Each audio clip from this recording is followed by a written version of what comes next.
Well, everything's better now, Rangers fans. It's all fixed. New hitting coach, new attitude, new hope. We got it all. It's the DLLS Rangers podcast.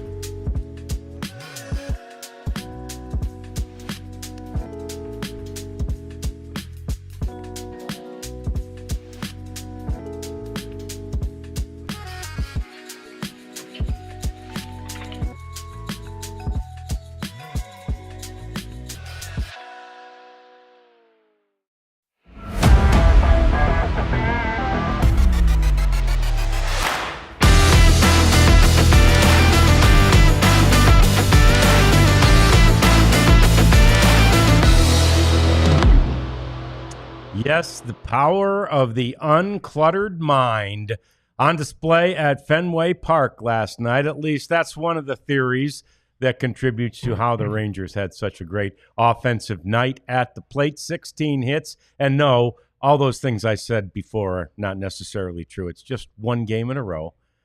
Let's tap the brakes, but let's be excited as we welcome you into the DLLS Sports Studios. It's the DLLS Rangers podcast. Me, John Radigan, Jeff Wilson here. Elijah Smith, the prophet, is over there. And Bret Boone is the new hitting coach. But we know this, Jeff. He hadn't done anything yet. Yeah. I obviously I'm not at Fenway Park, not in the room where they hold their hitters meetings, which I'm guessing was a little bit longer, and maybe it's even a team meeting. I don't know, but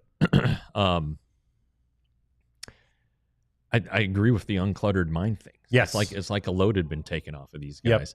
Yep. But I'll also say this, they did it Sunday. That's right. They had done it Sunday, and really, they only scored one run Saturday, but they did a lot of good things offensively. And so my theory, I'm going to write this at DLS, is that it's Corey Seager. Now, I think, though, the Bret Boone factor is just the change that maybe it's refreshing. Maybe there was a frustration level that these guys weren't able to get through to Donnie and vice versa. But it sure looked good. It looked like Rangers baseball. And there weren't any home runs, of course. Still trying to figure that one out. But scoring five times it was there in the fourth inning, yep, with 7 hits in the inning. That really tells you that this team's feeling good right now. This group of hitters feeling good. Yeah, most hits in an inning so far this year. 16 hits in the game. That was fantastic, and it was one of those things where they were kind of passing the baton. That's what we talk about that. In that fourth inning in particular. Now, again, was it the 6th on Sunday? Whatever inning it was, they scored 6 runs. Yeah. Third inning. You've got crooked numbers on the board in each of 2 innings in each of the last 2 games, and that's huge, right? I was mentioning that to my wife yesterday. She says, "What do you mean crooked numbers?"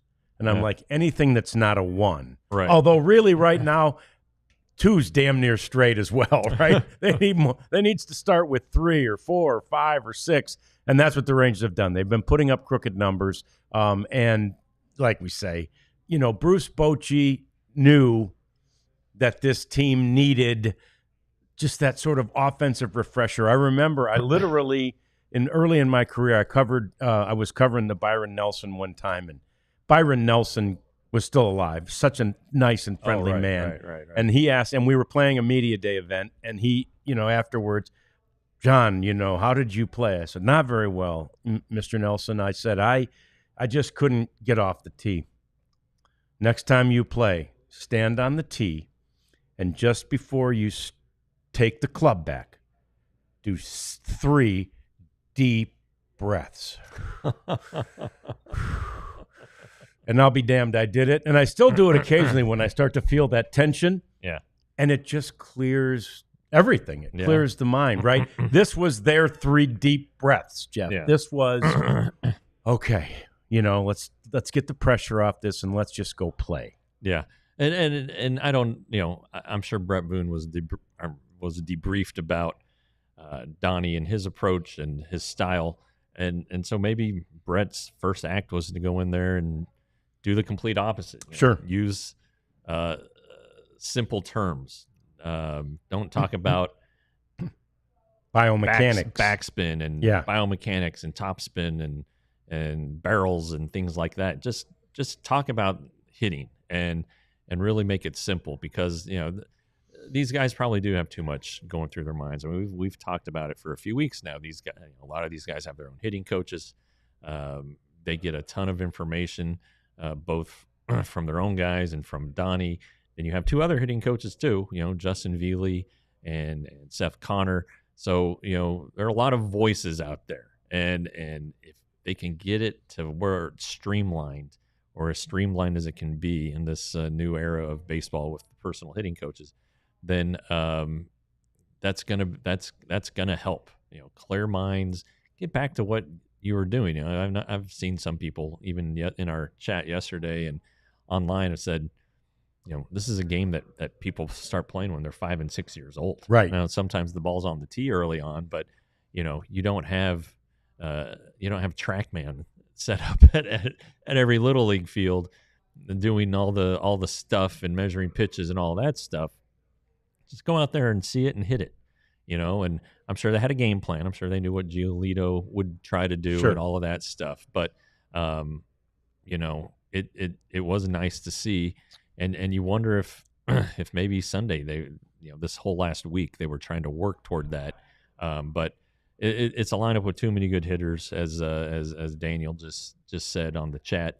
And yeah, baseball, it's still a game. You're still supposed to have fun, and you're better when you're having fun. Right. Yeah. And that was a comment that Boach made last week when asked about, Bobby Wilson had talked about when you're in a funk like this, just go out there. And he was actually given this advice by Prince Fielder. Just go out there and pretend like you're playing wiffle ball in the backyard. And Boach was asked, is that a good theory? He said, yeah, because wiffle ball is fun. And this is supposed to be fun. And I promise you, for the players, as well as for all of us watching last night was fun. Yeah. I mean, it was just fun to see that. It's exciting to see it. But then again, Sunday was fun too, until we learned, after the game about some of the changes that were being made, and about some of our friends who were, certainly disappointed with the outcome. And truly, most of the Rangers players said afterwards, and said yesterday when everybody got a chance to catch up with them, they didn't see that coming. They didn't know the Donnie Ecker move was coming. They didn't know there was going to be a new hitting coach. But I do feel like if anybody had that sort of uncluttered mind, like the mind that just, sort of lost all of its scales or whatever, it was Jock Pederson. Could have been, yeah. He you saw yesterday after his single up the middle there in his first at bat, he was kind of demonstrative about it at first base and excited, and then the next at bat, ground rule double, probably the hardest he's hit a ball fair all season. Sure. If we're being truthful, maybe the one that broke his 0 for 40, whatever, but this one drove in a run, and so there's some feel good there. Evan Carter being back, he looked relaxed, and he really should have gone. You can make a pretty good case that he should have gone 4 for 5. Mm-hmm. He had 2 balls that were taken away from him on diving or sliding catches. So that's good too. And Adolis Garcia had a nice night. Josh Smith keeps hitting the ball and reaching base. Did everybody have a hit? Did Josh Young finally get a hit? I don't know if he did. Well, whatever. Yeah, but 8 out of 9. It was a very good night, and Marcus Semien getting hits is great. Being ready to hit too. That's another thing. You see some of these guys who will swing at the first pitch, but it's almost like they're surprised that there's a pitch to swing at. You saw Wyatt Langford there in that 4th inning, like he was looking for the pitch that Giolito threw. Yep. And you saw these guys kind of attacking early on and taking aggressive swings at good pitches, right? So I think that whatever it is, and maybe it's only temporary. I mean, we have a lot more evidence that suggests that the Rangers are going to stink offensively. Sure. The rest of the week than be good. But again, the belief has always been that this team would start to hit, and that maybe it just took one hit, and maybe it was Corey Seager with that 2-run single Sunday afternoon. That might have been the one. And so I don't know. I'm curious to see how this plays out. I mean, they're not going to score 6 runs every game. Maybe everybody will want to fire Bret Boone tomorrow, but right now he's whatever it was yesterday. It worked. 14 times this season they've scored more than 4 runs or more. 14 times. In those games, they're 13-1. And 4 is not like a huge number. Right. It's really not. But if they get to 4, it seems like things are looking pretty good for the Rangers. And certainly last night's was more than enough, as was Sunday's. So we'll see if they can continue to produce offensively. You mentioned Devin Carter, and I love that he got a hit off a lefty. You know, and I'm wondering, with the lefty in there, are they going to now have to pinch hit for him? How are they going to do? What are they going to – and they left him in, and they got a hit. Yeah, I think being up 6-1 was a factor. Yes, of course. Because they did eventually hit for Pederson after what kind of looked like a give up when he tried to bunt 3 times. Come on. Yeah. But that's the thing, that the knock against Evan. He knows it. He drives him crazy. And he won't get a lot of opportunities, but maybe he earned some more last night. Who knows? But in a 7th inning, if the game's on the line, I think that he'll be pinch hit for right now if a lefty's in the game. Sure. But he's still a developing hitter. Let's keep in mind he has about 200 major league at bats. There's a lot of growth, a lot of pitfalls ahead, a lot of good things ahead. But yeah, that's it. That was interesting too. That he again, his last out was a sliding catch against a lefty. So just a lot to feel good about last night, including the win, including Nathan Eovaldi, who I'm sure we'll get to a little bit later. I thought it was interesting they used Martin in the 9th inning. Me too. I guess 6-1. Maybe you don't want to. The Rangers had just scored 5 times in an inning earlier in their game, so maybe they wanted to avoid that. But it was an efficient inning, so he should be available today. Yeah, that was great and nice to see. And we'll get to all the pitching stuff here in the next segment. The one thing I noticed was Evan. When he was interviewed, you see his wide-eyed reaction to being in Fenway Park. Like he's like, this is what the major leagues is all about, the oldest ballpark in baseball today. And he was appreciating that and lapping that up. Before the game, as we suggested would happen, Tony Beasley was out there at the Green Monster hitting balls off the wall and showing guys, how it's going to carry them and how to play them. And Wyatt Langford apparently learned his lesson well. Yeah, fast learner, that Wyatt Langford. Yeah. I guess it's his second time here, but what a defensive game he had. He had that one catch that I don't know if he misjudged it. And he had to leap for it, turn, and that seemed kind of scary. But he caught the one ball backing into the Green Monster. Then he played the hop perfectly and got the catcher at second base, Narvaez is how it's pronounced. And then just a good game. And that Green Monster doesn't just stop like in left center. It goes all the way to center field. Yeah. So, the center fielder needs to learn how to play it too. And then they have that crazy triangle that allowed Benji Molina to get a triple. Yeah. So it's pretty tricky from dead away center to all the way to left. And then right field's tricky too, because it's so short down the line, and then it goes straight back. Yeah. And you saw Adolis on I think it was a double later in the game where he had to run backwards to get the ball, and then that fence is so short, you see guys go over it all the time. All the time. And it's just an interesting, quirky old ballpark. Yeah, that's what's pretty cool about it. It still has that charm that a lot of these ballparks don't have. Yeah, it was a charming game, and it's always fun to watch. It's too bad it got delayed a little bit by rain. We don't expect that to be a factor tonight, which is good news. More coming up as we do get to that pitching, both last night's pitching and a preview of tonight's starter Tyler Mahle. That's all coming up. It's the DLLS Rangers podcast. Hey, it's time for some good taint talk. Oh, good. Yeah, grundle is taint. Oh. That's the the area between your butthole and your ball sack. Yeah, and, nice. and Mando is fine with us saying these terms. It's not just me sure? ad-libbing. Oh yeah, yeah. Okay, good. Yeah. So Mando is. What about the bosses? Well, they gave it to us, didn't they? That's right. Yeah. Hey, yeah. let us have some fun with this ad read, and Yeah. what's more fun than taint? So, you have Mando. It's men's deodorant. All right, you can do the stuff that they stick under your arm. They have wipes. It's just stuff to keep your whole body fresh. And in this swampy place where we live, where it's super hot and humid in the summer, we all sweat.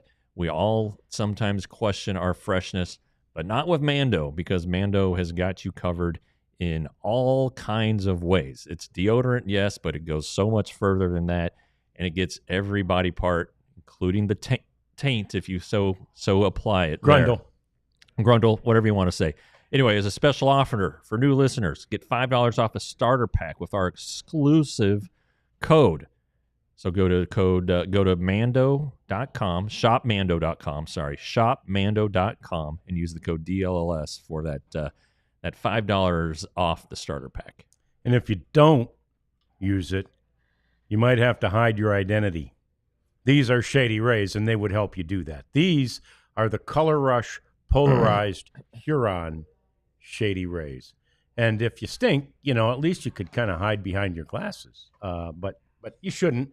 You shouldn't stink even if you're wearing these. In fact, especially if you're wearing these cool glasses, you shouldn't do that. Shady Rays are the best, almost indestructible. I have a birthday coming. I'm going to be putting a couple more pair of these on my list. I'm serious. I really like them. I really think you should get some. All you have to do is go to shadyrays.com, get 35% off if you use the code DLLS. All right, so Nathan Eovaldi, we talked about it yesterday. He pitched. He's a hero. He had pitched in Fenway Park. It was his home park for 4 years. Yeah. So he knows every nook and cranny, every pesky pole, and everything about the place. So it showed last night. I just thought he was just so, and it's not like he's ever really out of control, but he was just so in control of the moment, right? In control of that game. Yeah, there was a hairy moment there in the first inning with Bregman batting, where the couple balls got away from him, and that I think was weather induced. Yep. He made a quick adjustment though, and ended up striking out Bregman, who maybe might have been a little apprehensive there after taking a couple high and tight. But he's very familiar with the ballpark. Of course, he's been one of the best pitchers there for the past 6 or 8 years. The numbers bear that out. He still has not given up more than 2 earned runs in his start. He still just hasn't issued more than two walks in a start, and that one, 2 of those came in that ice. Yes. The ice bowl at Wrigley Field. And so you just look at this guy, and he's doing everything that you want an ace to do, and at this point, I don't know, he's a good number 2 or whatever. I think this guy's an ace. Just look at how the numbers are bearing that out. And I think when he goes to the mound, the Rangers have zero doubt that they're going to be given a heck of an opportunity to win the ball game. And that's what he did. He did end up walking somebody on a pitch that really could have been called strike 3. Yep. I guess it was Devers who walked. And just great stuff. There was the Red Sox will make a guy work, so he had to throw some extra pitches that maybe he hadn't in the past. But again, a guy who hasn't allowed more than 2 runs in a start this season, nor had he had more than 2 runs of run support in a game this season. So when he went back out for the 5th, he probably didn't know what to do with himself. Yeah. All that run support. Yeah, he looked great. He was Nathan Eovaldi, and amazingly, he is followed today by a guy who, at least thus far this year, has been even better. Yeah, from an earned run percent. At least earned run. Yeah, 100%. Tyler will walk some guys. I think some of it though is just him navigating a lineup. he doesn't light up the radar gun like DeGrom and Eovaldi can. Eovaldi, I think I call him Eovaldi. Eovaldi can, but he's got great off-speed stuff. The splitters are really good pitch that I wasn't particularly aware of being in his arsenal just because we hadn't seen him that much. And then, if he's commanding his fastball, everything else, like any pitcher, is going to be much, much better. So I'm looking forward to seeing this one too. He started against him in the second game of the season and walked 4 and didn't get out in the second inning. A game the Rangers ended up winning because Jacob Webb came in, only allowed 1 run. I don't know. I don't know if he's looking for a redo against the Red Sox or whatever, but I suspect that this one's going to be a lot better. Yep, I do too. And he, I'm sure. Again, it's his only even close to bad performance of the season. Like Jeff said, it didn't hurt his ERA because he only allowed the 1 run, but it was not a pretty performance. But he will be much better this time, as he has been every time since then. I saw the players and pitcher and all that of the month come out, and he wasn't the pitcher of the month, which made me angry that you must not have gotten, and you must not have lobbied your writing friends enough to get him in there. But then you look at it, Max Fried got it. Max Fried got it. Max Fried's pretty good. I voted for Tyler. You did for the record. Yeah. I didn't even look at the stats, so I might have had a second thought, but I just thought, hey, ERA leader. Yeah, it's not bad. Yeah. So I did vote for Aaron Judge for hitter of or player of the month. Yeah. Now I think next for May I'll probably get like rookie and reliever.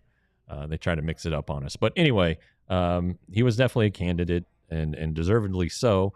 And now this guy who maybe you might have had some questions about going into this season because of the uncertainty after last year and having not pitched since 2023, really.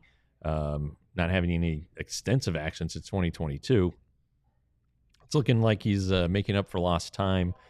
He's giving this team a heck of a 1-2-3 punch.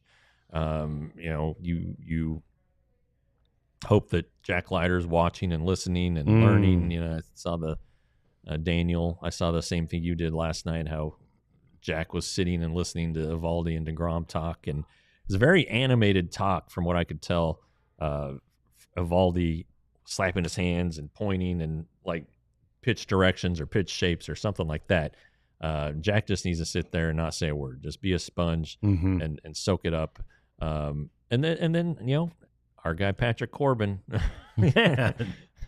Patrick, I had my doubts, buddy, and I apologize. But he's been good too. And then keep in mind, Rocker probably next month now. Eovaldi, Gray, and Bradford. Probably Bradford Gray would be the order on that. So the depth will be restored, and the Rangers will be have a wealth of options there, right at a time when guys are getting tired, having to fight through some fatigue. For the dog days, they're going to have some fresh arms in there. It'll be nice to see that. And of course, shit happens all the time. Who knows who will have to go on the injured list between now and then. It's not an if, it's a when. It's a when. And you kind of hold your breath for who it is and how long it'll be. But the Rangers are in fantastic shape pitching wise. Just fantastic shape. Yeah, especially like you say, as it pertains to the starting rotation, it's been so good. I think the overall rotation ERA might be 5th or 6th in baseball right now, but there's a couple of bad outings that kind of skew that the wrong way. But the rotation has been fantastic, and it is right now, and it will be even deeper. And that Eovaldi DeGrom relationship, and you're in there even more than I am. But when I'm in the clubhouse, Jeff, I just see them like it's two veterans, right? Yeah. It's two buddies who have kind of been doing the same thing for a long time. Yeah. And they just, I don't know. I really like watching them interact. They just have a lot of fun with each other. Yeah, their lockers are next to each other, though separated by the entrance to the restroom. But basically, they're lockered next to each other. They'll walk over and say something to one another. Yeah. They can sit in their chairs and talk. But it's a good dynamic. They both respect each other so much, and everybody knows that DeGrom, when he's right, is the best pitcher around. Yep. Not just between Eovaldi and DeGrom, and just best pitcher around, but Eovaldi's awfully darn good, and so it is a good dynamic, and Tyler Mahle is right next to DeGrom, and Jack Leiter's not too far away from Eovaldi. Bradford and Rocker are next to each other on the other side of the room, and Gray is right there in that Eovaldi right in that Leiter mix. So yeah, they I don't know if it's by design or what. Maybe it is. I mean, the veteran guys always get the extra locker space. So, there's nobody lockered directly next to Eovaldi and DeGrom. But, the fact of the matter is that there's a good bond between these guys. They watch each other's bullpen sessions, and they talk pitching. They want to get better. They want to help each other out, and they certainly are doing that. All right, the Rangers have the third lowest ERA among their pitching staff at 3.37. Oh, that's the staff or the starters? The staff. Okay. Your Tigers first at 2.96, and the Royals at 3.04. Okay. The Rangers have a 2.97 ERA over their last 21 games, which is pretty good. Wow, that's extremely good. Starters have allowed 2 or fewer runs in 11 of the last 12 games. That's stunning. That's staggering. That is an impressive number. They're 47 walks, fewest in the majors. The rotation's ERA is also 3.04, and it's the lowest of 35 games in franchise history. At that 3.04 at the 35 game mark. That includes the Senators. So this is a historic, pretty good team. Yeah, crazy how good it is, and that's exactly why the hitting needed to be addressed in a dramatic way. I agree. Right? I agree with that. When you've got that, when you've got the best pitching you've ever had in franchise history, and this team is built to hit, we know they can hit, you've got to figure that out. And we don't know that they officially have completely figured it out, but they appear to be headed in the right direction. Yeah, back to Eovaldi and DeGrom, they don't just watch pitchers. They watch the game. They watch trends. They know hitters around the league because they have to game plan for them. And so they know offensive trends and whatnot. They have both said that this team is too good to keep scoring 1 and 2 runs a game. It's something they're going to break out eventually. And I joked to DeGrom. I said, well, from your Mets days, not getting any run support. He said, yeah, have you seen my 1-loss record? So but he also said that's where he learned that you've got to compartmentalize that part of it. You can't control what the hitters are going to do. No. But what you can control is going out and giving them a chance to win with 1 or 2 runs. And so they do get frustrated. I know they do. The president of baseball operations was a starting pitcher. Yes. You think he doesn't get frustrated when he would go out and give up 1 run or 2 runs and not win the game? So I would imagine that that was a huge motivating factor for Chris when he making this decision to fire the hitting coach. That we're just wasting this stuff, this pitching staff. Historic things are happening, and we're a 500 club right now. So I'm guessing that all things involved, of all the things that were involved, the wasting the pitching performance is probably right there at close to the top of his list, at least. Yeah, there's no doubt. And it was frustrating for fans, and it was frustrating for management. It was frustrating for both, and it was frustrating for the players. I mean, the hitters, guess what? They really wanted to hit. And now they are, at least, for right now. And we'll hope that sort of the dam has opened, right? The dike has burst, and now you'll start to see just a flow of runs like we expected from this team. As Jeff mentioned, the next thing to watch for is power, slug, home runs. Yeah. I mean, especially in that bandbox, there should be some home runs hit out at Fenway Park. So yeah, let's not get too greedy. Yeah, that's right. We'll take runs. We'll take wins, but should be some home runs too. More coming up. Let's talk about perhaps one of the best players in the game. It's just unbelievable what Josh Smith has done and what Josh Smith continues to do. We talk about the guy that Boach likes to call Smitty next on the DLLS Rangers podcast. I'll do Empire. So if you watched yesterday's show, you'll remember that I was awakened by a screaming wife because one of our dogs had brought in a dead mouse and put it on our floor with some blood. It was a fresh kill. Well, I get home from doing this podcast and picking up my daughter from school, and actually she didn't go to school. She was sick, getting her prescription from the grocery store. Yeah. And I'll be damned if the mouse killer didn't throw up in the middle of the floor. Oh, of course. And so guess who got to clean that one up?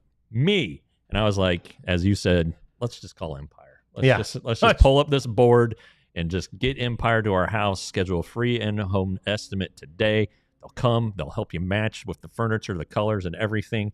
And they'll give you $350 off if you go to empiretoday.com/DLLS and get new floors. They are the leaders. It's all they do, and that's who you want you to do your new floors, Empire Today. Yeah, it'd be a great call. I'll tell you another great call, especially if you're a business owner, is LinkedIn Jobs. You're familiar with LinkedIn. Matter of fact, I was on LinkedIn today because all of us have probably a profile from mine's 15 years old. And I connect with people on LinkedIn that I haven't seen in a long time or haven't heard from, and I see they've sent me a message. It's not the most active social media site that I have, but I reach out to people. So if you want to find somebody to employ, right? You need another employee. You go to LinkedIn Jobs. That is the best place to go. They will get you the best candidate, and they'll do it very, very efficiently. LinkedIn Jobs will post your job for free if you go to LinkedIn.com and use the code Rangers. Don't wait another minute. Go to LinkedIn.com /Rangers and get your next hire made immediately. All right. Mentioned Josh Smith just in the tease, and we're already alive in the chat about Josh Smith and why not? I mean, why not? This guy and by the way, the best play of the game by far. And then the best tweet that followed it up was Josh Smith using Blaine Crim's glove, by the way, because Josh's first baseman's glove isn't broken in enough. Josh using Blaine Crim's glove, snags a ball and didn't think he had it because it was so high up in the webbing. And then he turns around, he's looking all around like, where the hell did the ball go? Oh, I have it. And somebody tweeted, it's like that moment when a dog discovers he has a tail. What is that? Oh, it's a tail. So it was fantastic. It was, and Smitty can have fun with stuff like that. Too. I hope to one day experience that on the golf course where I'm looking for my ball on a par 3 and it's actually in the hole. In the hole, yeah. The guy can play anywhere, and he does not. I mentioned to him Sunday, Scott Sheldon. Yeah, the guy. Does he know of him? He did not know. No, he was not aware that the Rangers have a player in their history who played all 9 positions in a 9-inning game, and I told him that. And he said, I don't want to play pitcher. I don't want to play catcher. Yep. So he's happy with 7 of the 9. But he did also say he'd do it if he had to. First base is foreign territory for him. Right field, not at all his position. Center field was not it either. And he has handled those positions without any issue. I still worry about right field. But the guy can just flat out play. He's athletic. He can get to balls. He's smart. He knows what to do with it when he realizes he has it. And it's fun. But the offense it's what he said he focuses on, his approach every day and making sure he's in a good spot to help the team. He's the leadoff hitter now. And what is he, like 7 for his last 7? Yeah. Something crazy. Yeah. Was on base 4 times yesterday. 4 times the day before. 4 times the game, maybe the game before. Yeah, maybe it was 5. Might have been 5 the game before. Well, whatever it is, it's really good, and he's become indispensable. The Rangers have to have him. No doubt. He has to be in the lineup. Maybe not on the field, a DH day to help him catch his breath, but he needs to be on the field and in this lineup.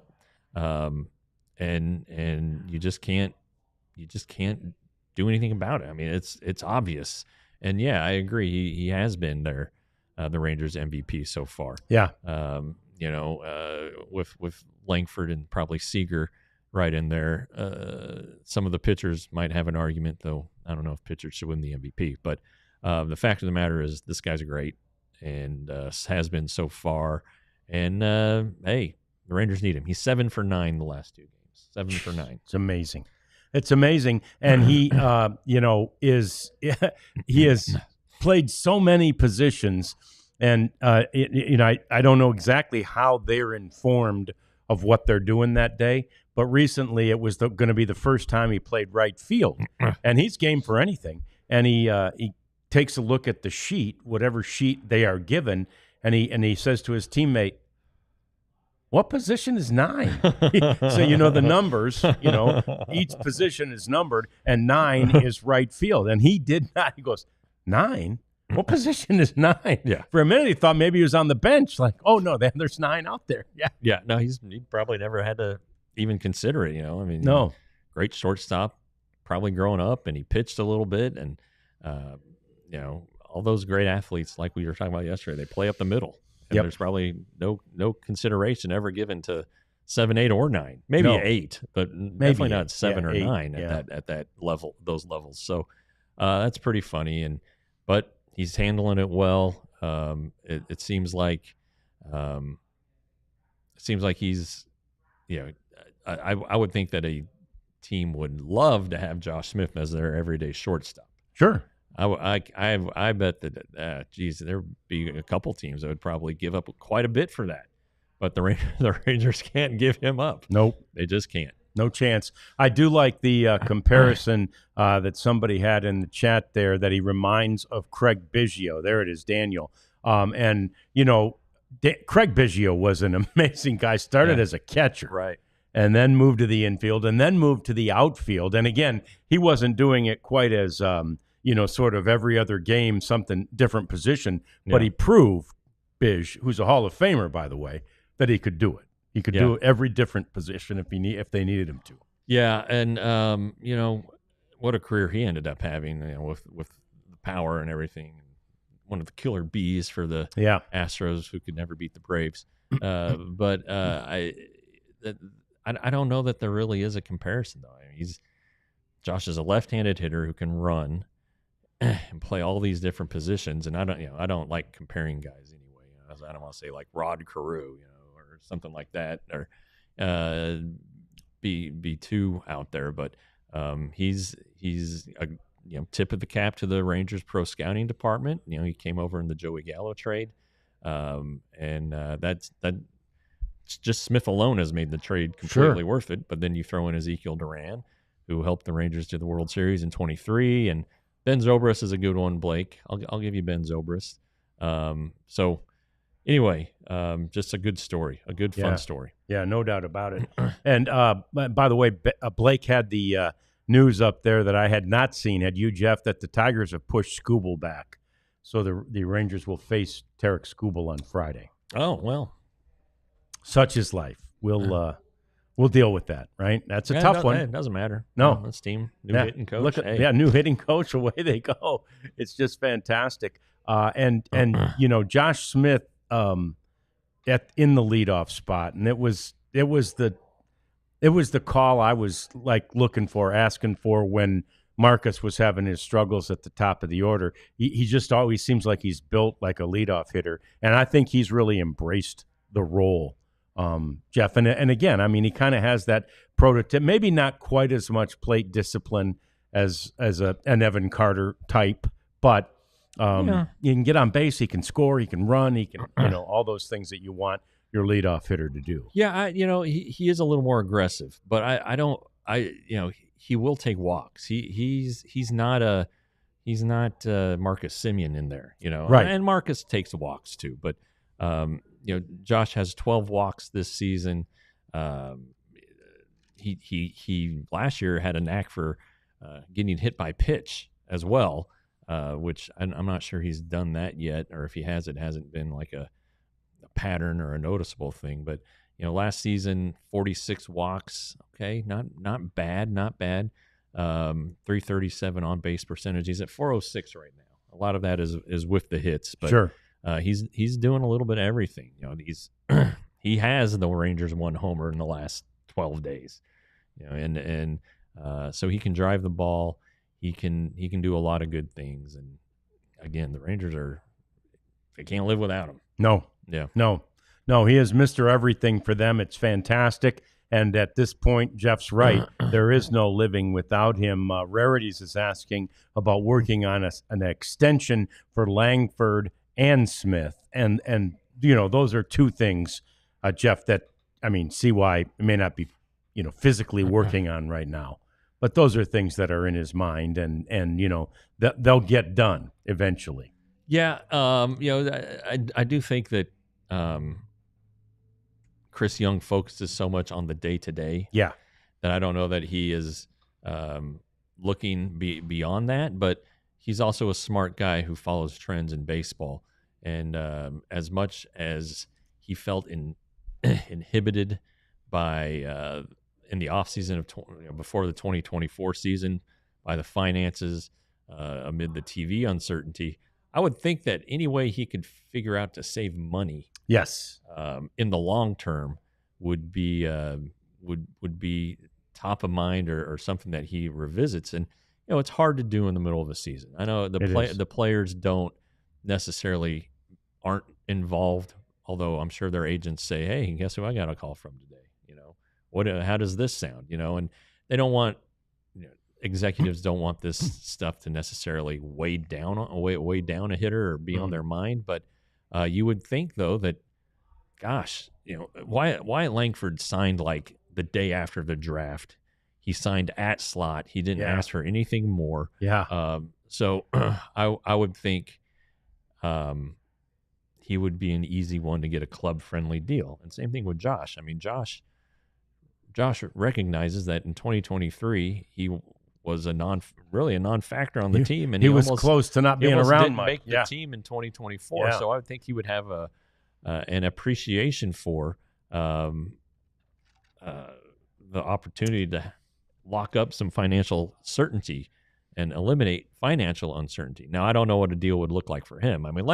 Wyatt, you're talking maybe 10 years, 10 or 12 years. Yeah. You're talking, Bobby Witt Jr. type of contract. Sure. Absolutely. With Josh, as a utility player, I'm not sure. Without positional certainty, I'm just not sure where that factors in. But I would at least explore it. No doubt. And if you can get these, the Rangers don't have a huge history of locking up the young guy, right? Yeah. That's not always been their MO. Did they do that? Did they do it with Elvis? They did it with Elvis. They did it with Elvis and Ruge. Odor. Yeah. Kinsler and Derek Holland are the ones that I recall. But they weren't. Elvis's was a longer deal. Elvis's was the longest of those deals. But they did them in spring training or right at the start of the season. Yeah. This isn't something that they're aiming to do in the middle of the season. So I wonder though if the talks weren't left somewhere in spring training where they could easily pick up and get something done pretty quickly. Yeah, and certainly again, that is something of a trend in baseball because it gives you what? Cost certainty, right? Yeah. You know what your cost, some of your expenses are going to be for a longer term period.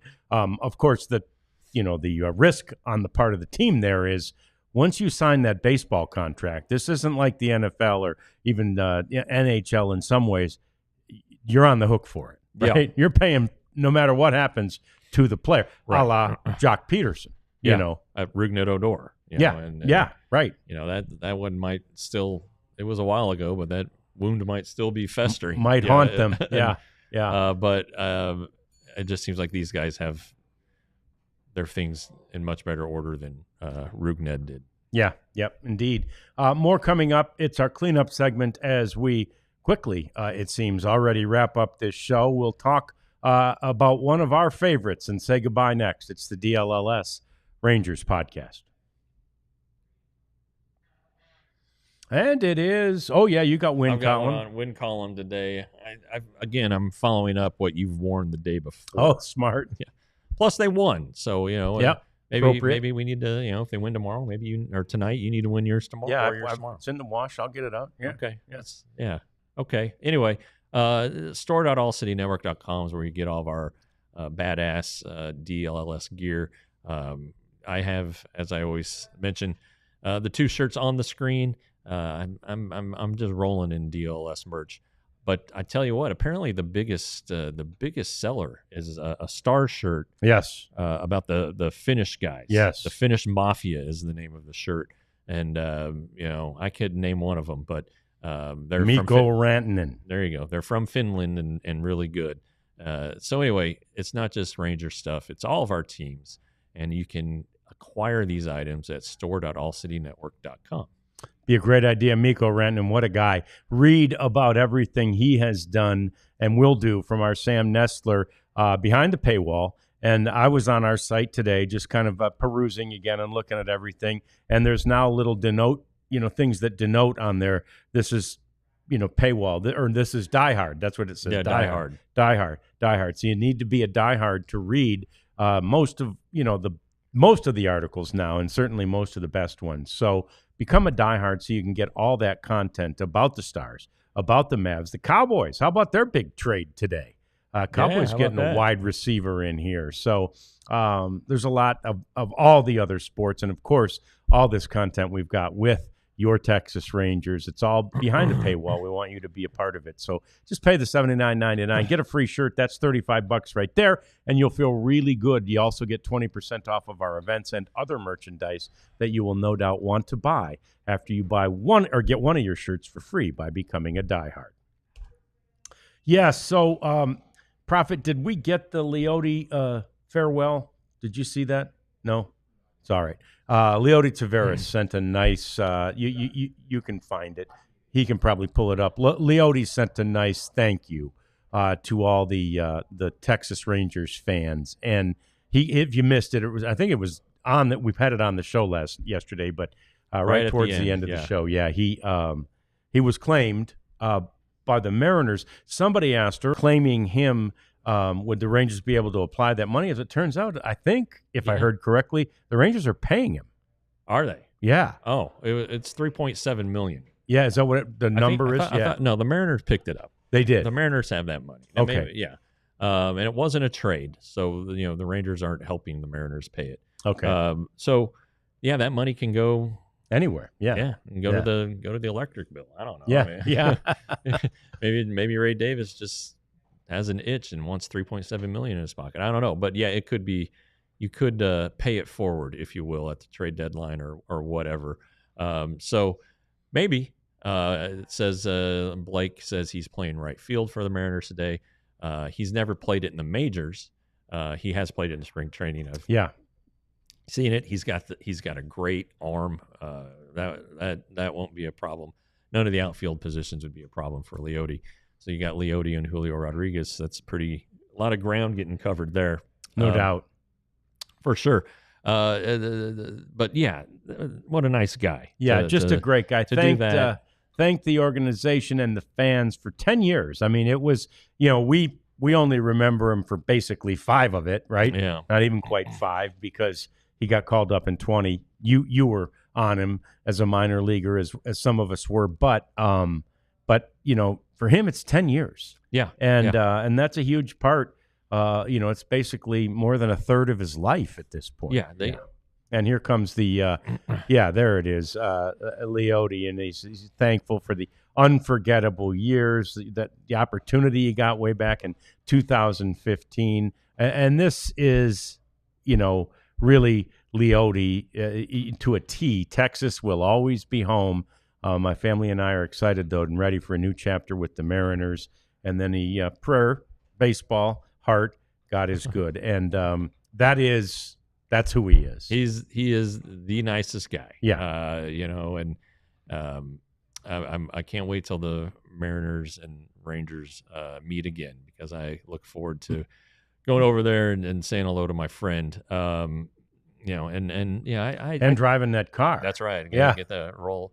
But I had, called him a tremendous talent on Twitter, and somebody's like, explain that. The guy is oozing talent. Yes. He's fast. He has a great arm. He hits for power. He's a really good defensive player. I know he's made some mistakes here this year, but the guy has the complete package. He just hasn't put it all in the same box yet. And I think he just kind of ran out of time. But the Rangers signed him in 2015 for $2.1 million. That was their big international expenditure that year. And again, I had somebody telling me that, oh yeah, Leody will be in the majors at 18. It didn't quite work out that way, but and like I said yesterday, COVID and the lockout really conspired against him. I thought, if COVID doesn't happen, he probably doesn't get to the majors until 21, when they're rebuilding. He's probably in the majors, but maybe not until 22. And now you're talking about a guy who's just entered salary arbitration, or is maybe pre-arb still. But he's still young. He's 26. Yes. There's a lot of good years ahead of him, I believe. So we have a note from Mason. Cole Drake, Ryan Lobus, and Skylar Hales just threw a combined no-hitter for Frisco. Oh, wow. Well, that's pretty fun. That's fantastic. Yeah, it really is. The talented starter, potential guy, a guy who came through last year in Lobus, and the Skylar Hales who throws 100 miles an hour. So that's kind of fun. Yeah, I'd seen that Cam Collied had a good game offensively, but I had not seen the tweet about the no hitter. So that's fun. Ozzy D. Leody has the most important walk in Rangers history. He absolutely does. Yep. He started Game 1 of the 9th inning of the World Series with a walk. Marcus Semien then made it out, and Corey Seager then hit the ball into the seats and tied the game. And that's right. Relics just said most games in center field for the Rangers. He accomplished that last week. Yeah. It's not like he had just passed. I guess it would be McDowell would be my guess. Yeah. He also, Leody, hit a home run off of Justin Verlander in the ALCS at Houston in what was a tight game, and I think proved to be one of the decisive runs. So Leody did some good things. And to your point about the athleticism, I remember when he first started, when he first got called up, and I was at the time doing Rangers Live with Mark McLemore, and Eli White had kind of captured everybody's attention and made some spectacular catches and out in center field. And Eli was very fast and, enticing. You look at him, you think, wow, that's a great center fielder. And here came Leody, and Mac's like, God, give me that guy, right? Mac could tell the instant he saw him, that guy has it all. He's the total package. Now, did it all happen exactly as Leody wanted? No, it didn't. And part of that is probably the fact that he was called up earlier than he was necessarily ready to be called up. But he's got that talent in him, and someday it still easily could be unlocked. And if it is, I think you won't be wondering if Jeff's calling him a 5-tool player, because he's got the tools. He does. I don't know if he has the hit tool. Yeah, maybe not. But he, and he's not going to hit 30 home runs, but he'll hit you 15 to 20 if he's right. So, just a talented guy. That's my point. The guy is very, very talented. Yep. Okay. Oh, and speaking of Mark McLemore, by the way, watch our YouTube feed because over the weekend when we're not doing shows, we're going to get Mac, and he's going to join us to talk about his former teammate, Bret Boone. And so Mac and Boone were together for 3 years in Seattle. So you'll want to definitely watch for that on our YouTube feed sometime over the weekend.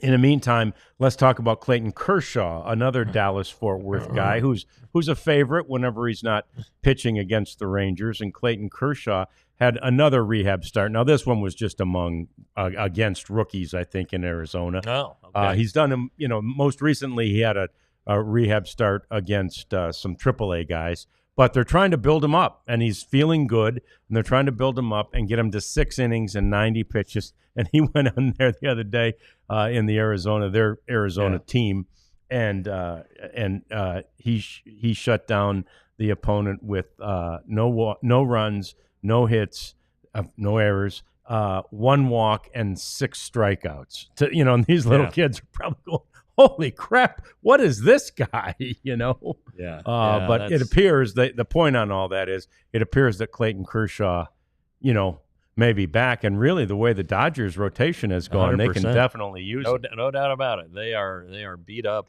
Tony Gosselin, though, has pitched well since coming back from his Tommy John surgery a couple of years ago. But, yeah, without Blake Snell, without Glass now, I don't know who else they're missing. But, they do hurt pitchers. It's amazing. It's an alarming trend here the last few years, how the Dodgers just keep running out of pitching. And it it came up last year. They had to make a acquisition at the trade deadline in Jack Flaherty, and then they still were throwing bullpen games in the World Series. In the World Series. Unbelievable. Yeah. It's the only thing more amazing than how many pitchers they sign every offseason is how many they lose, right? And to injury usually. Yeah. And again, all those injured guys are still getting paid. Fear not.